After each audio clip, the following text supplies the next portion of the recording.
The internal pain after being sexually assaulted has been incredibly deep and hard to put into words. Talia Graves, sitting next to her attorney, Gloria Allred, alleges Sean Diddy Combs and his former bodyguard, Joseph Sherman, and raped her at Bad Boys Record Studio in 2001. Media mogul Sean Diddy Combs has been going through it, y'all. Damn. He's been going through it, guys, for real. From multiple lawsuits, allegations of monstrous activities involving sex workers and freak-offs at his lavish parties, to secretly filming this spicy content at these after parties, to his recent arrest, you could say he's been having the year from hell. New surveillance video shows Combs being taken into custody in a Manhattan hotel last week. After a tidal wave of bombshells and accusations comes another lawsuit, with the victim making a public statement about her unthinkable, tragic experience at the hands of Diddy. We got to talk about this, guys. The 11th lawsuit. Welcome to the very first episode of What They Do in the Dark.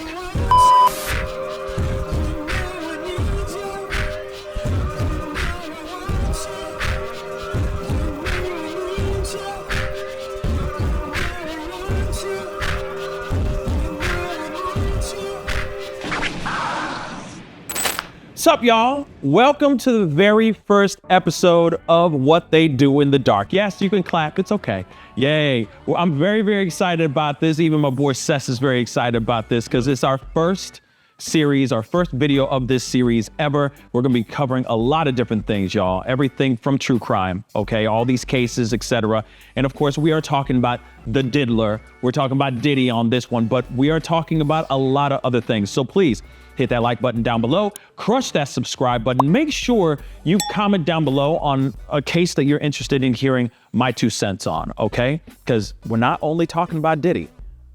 We're starting with Diddy, but we're gonna go into a whole lot more other cases and a whole lot more other stories as well. So please be sure to comment down below and let me know what you think. But anyway, guys, let's get into this, shall we? Defendant Combs and another defendant published and or disseminated the videos without plaintiff's knowledge or consent. We're here to talk about the 11th. Yes, the 11th. I already know that there's a 12th. Trust me, we will be talking about that 12th lawsuit, I promise. But we're here to talk about that 11th lawsuit filed against Sean Diddy Combs. I mean, we've all been calling him the diddler. Let's keep it a buck, right? In these documents, the victim claims that she was viciously assaulted by Diddy and his then bodyguard, Joseph Big Joe Sherman. But there are a few details in the lawsuit that I'd like to point out. Now, in the summer of 2001, Talia Graves, the victim, claims she was 25 years old at the time and was dating one of Combs' employees. She claims that Diddy lured her in by saying he needed to talk to her about her boyfriend's performance at his Bad Boy Records label. I don't get that part. I really don't. Why would she go in to talk about her boyfriend's job when the boyfriend should be brought in to talk about his own doggone job, right?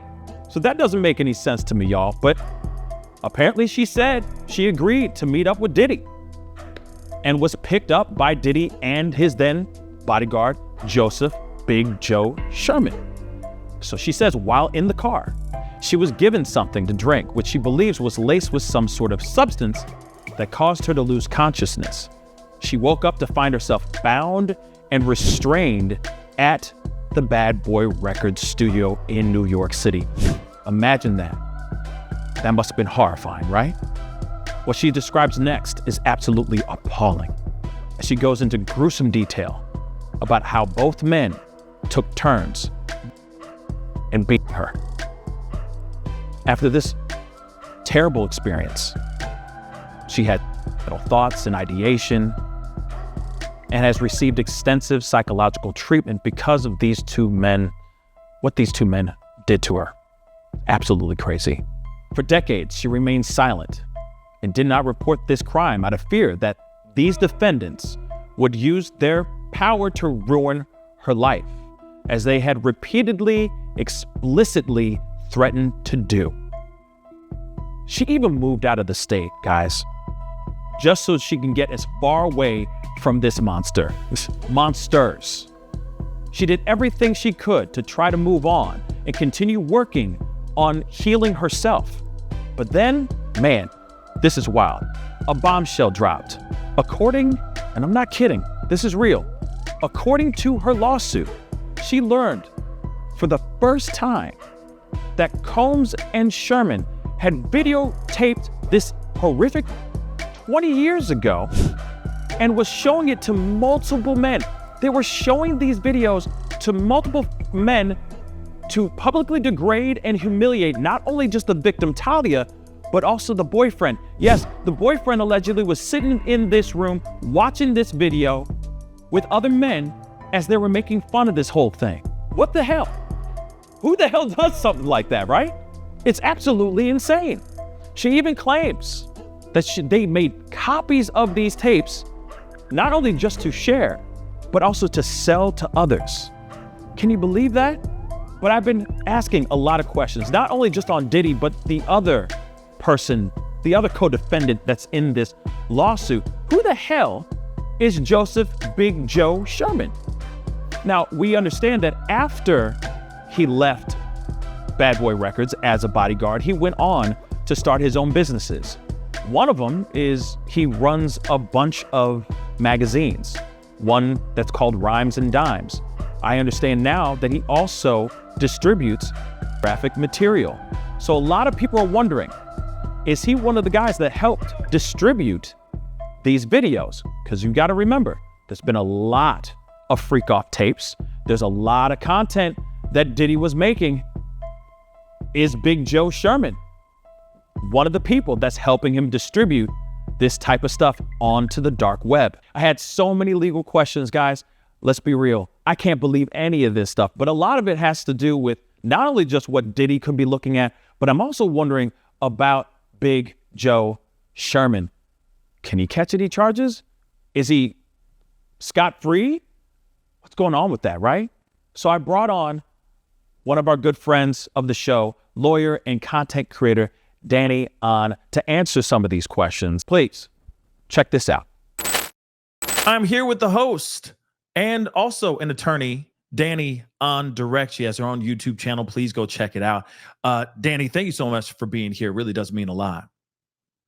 Oh, thank you so much for having me. I mean, this is something I'm really passionate about, and giving a voice to victims. And this certainly seems to be the case. It sounds like there's a lot of victims that are finding their way to the light, which makes me very, very happy to see. And hopefully we can seek some justice here, assuming that all the allegations are true. But with the mounting evidence in this case and the other cases, it's looking like it looks like there's some kernels of truth to this case. Right. And so I'm kind of curious about this. I mean, first, before we get into everything, now Talia Graves has dropped this very, graphic, unbelievable lawsuit on Diddy and his co-defendant, Big Joe. I guess he goes by Big Joe. What are your thoughts on this whole on this lawsuit? My thoughts is that it's about time. I understand why the victims didn't come forward initially. If you read through the other civil lawsuits, it becomes very evident and very clear that P. Diddy utilized his resources in law enforcement to carry his weight around with him and to basically threaten these victims into silence and make sure that they never came forward with these lawsuits. But I think that, with the Ventura case, it sort of opened up Pandora's box, and it allowed all of the victims to start lodging complaints, filing their complaints, and having an air of credibility that they couldn't have had independently on their own. Each one individually feeds into the other. And so it's really encouraging to see these women and men coming forward and seeking, compensation that they are rightfully owed, and frankly, seeking justice that they're rightfully owed.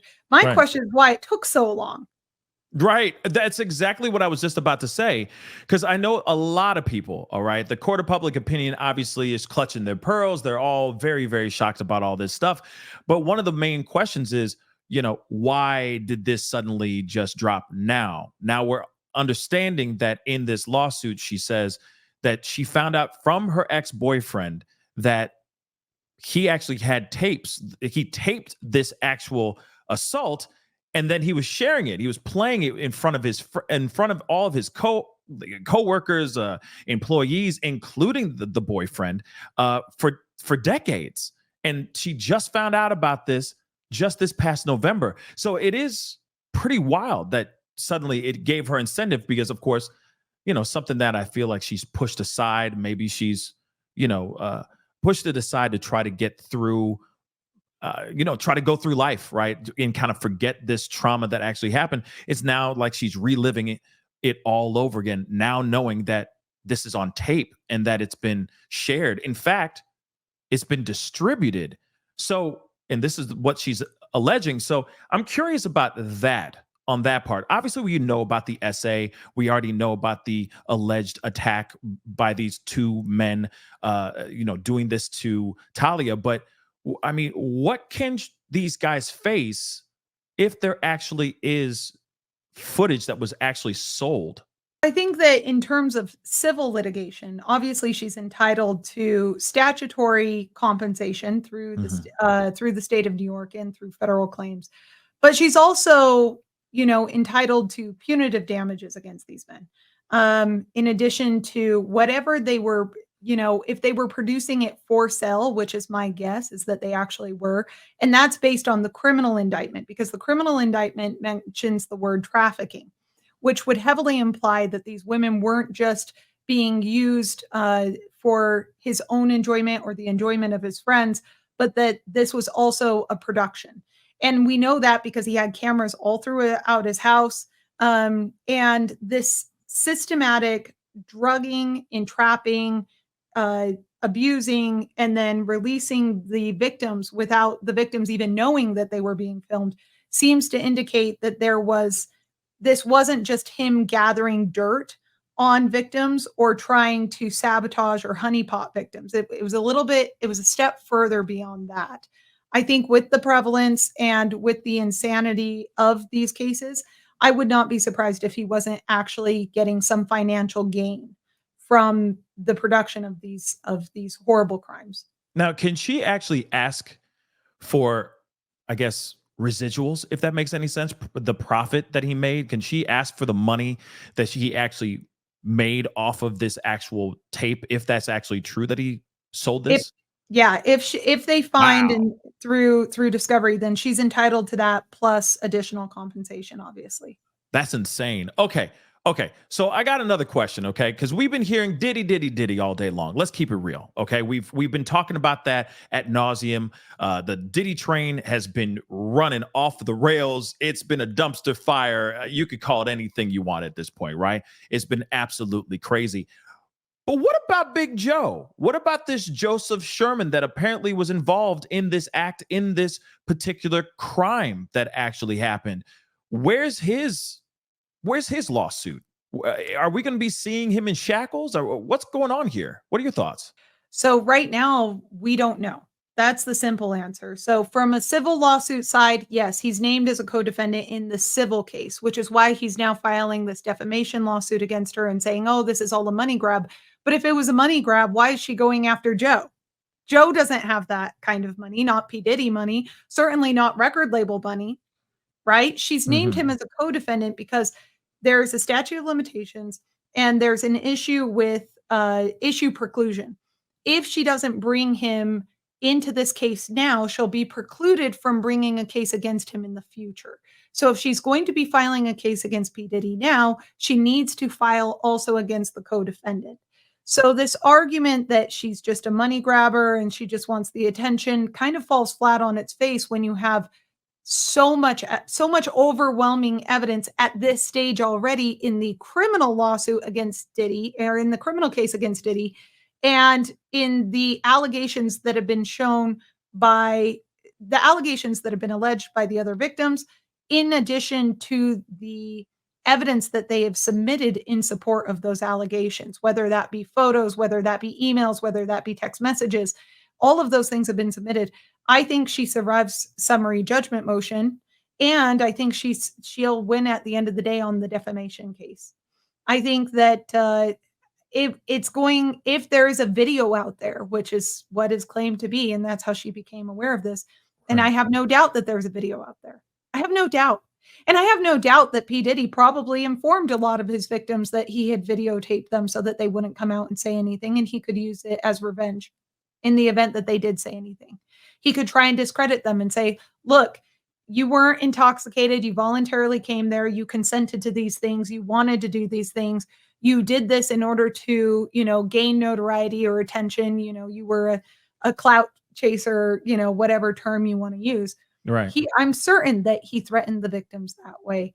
But we live also now in a society with jurors who are a little bit more aware of how these operations work and how people in power take advantage of those who lack that same power, and how the justice system allows people to seek justice and seek compensation for crimes that were committed against them. It's, you know, we're in civil territory, right? So it's a preponderance of the evidence standard. It's not beyond a reasonable doubt. So I Right. think she actually has a much stronger case in the civil case that against Sherman than she would a criminal case against Sherman. I think part of the reason why they aren't naming co-defendants in the criminal case in the criminal indictment just yet is because they need to get the P. Diddy tapes. They need to get more physical evidence. They need to go through and either have him confess to things, right, and plea Mhm. out and try and get some sort of arrangement where he spends maybe 10 years or 15 years in jail rather than the rest of his life. Right.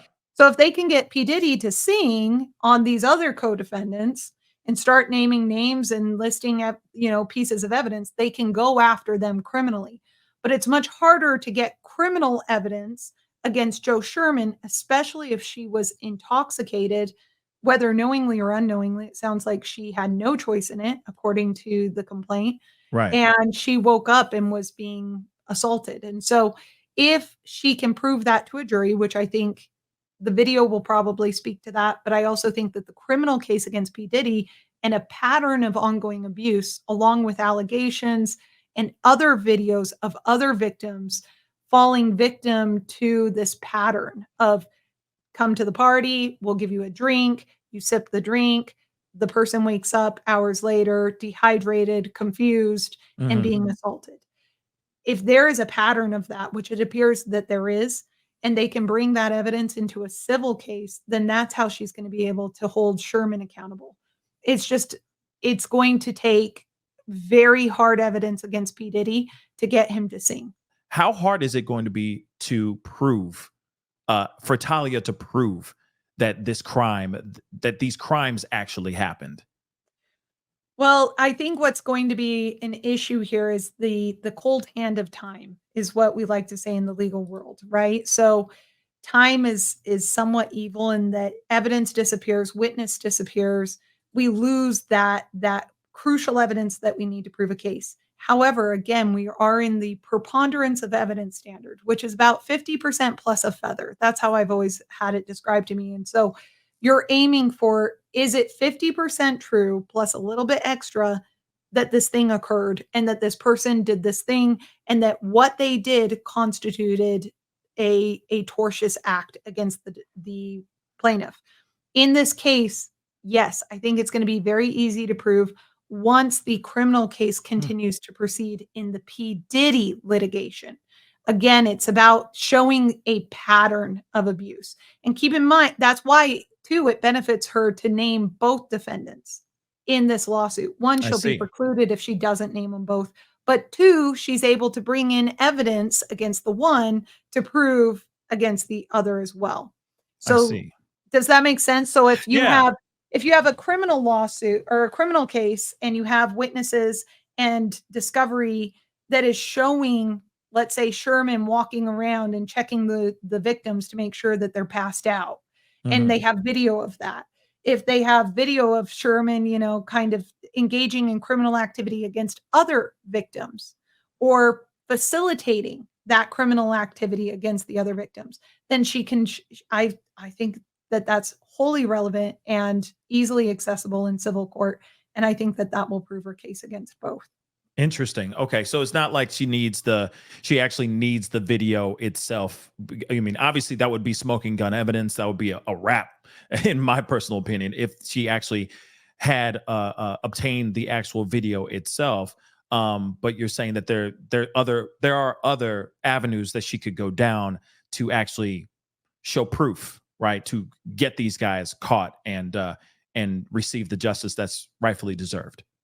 Yeah, and I have no doubt that there were some witnesses that could probably testify to her credibility and say, "Yeah, I knew her. She called me right after. I I mean, invited her to the party." let's be You know? real. Let's not forget the boyfriend, okay, or the former boyfriend, the boyfriend at that time when that crime actually happened, way back in 2001, if I'm correct. If that boyfriend actually exists, and he really did say that he watched the video and all that, that's a witness right there saying that he saw footage and all that. So I mean, that would be extremely helpful, right? Oh, absolutely. Boyfriend, all of it's coming in. All of it's coming in. The nice thing about a civil lawsuit is that there's a lot more flexibility in evidence, and being able to bring in evidence to bolster your case. Mm. It's a little bit more stringent in criminal cases for good reason, right? Here we're talking about taking away someone's liberties, rights, etc. Whereas in a civil context, we're really talking about financial gain. Now, in a civil context, the court can also order someone to do something or to stop doing something.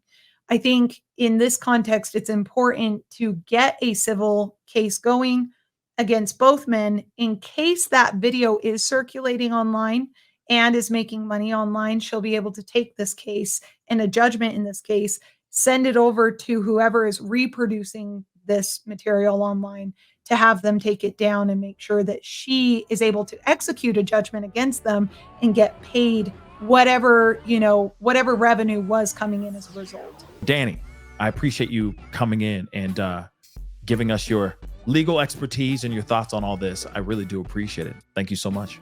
Oh, thank you so much for having me. And we do deep dives on all of these cases on my show. So if you have a bunch of legal nerds out there who are interested, come check me out. I'll let you know what is speculative, right? Things that I just think versus my legal analysis. You'll hear both sides. So come check it out. We have a good time. So as you guys already know, there's been a lot of craziness that's been going on revolving around Diddy. Like I've said before, this is getting thicker than a Snicker, and it continues to get crazier and crazier. More and more people are stepping forward. There's allegedly 50 more victims stepping forward, speaking out. There's allegedly a class action lawsuit being filed right now as we speak. There's a high-profile celebrity that has been caught on tape at some of these freak-offs. Like I said, this continues to get crazier and crazier, and we're just at the tip of the iceberg. Like I've always said, this is only just begun. It's only just begun, and it's about to get even crazier. So if you appreciate this first episode of What They Do in the Dark, hit that like button down below. Don't forget to hit that subscribe button. If you have some questions or suggestions that you'd like for me to cover, some cases that you'd like for me to cover, comment down below. Let me know what you think, because we're just getting started with this. Get ready. This is a dumpster fire. We're all sitting in the front row seat with that big old buttery popcorn eating as we watch this thing go up in flames. And I'm going to be real. I'm here for it. Anyway, guys, it's time to get going. Be good to yourselves. Be good to one another. We'll talk soon. This is The Pascal Show. Bye.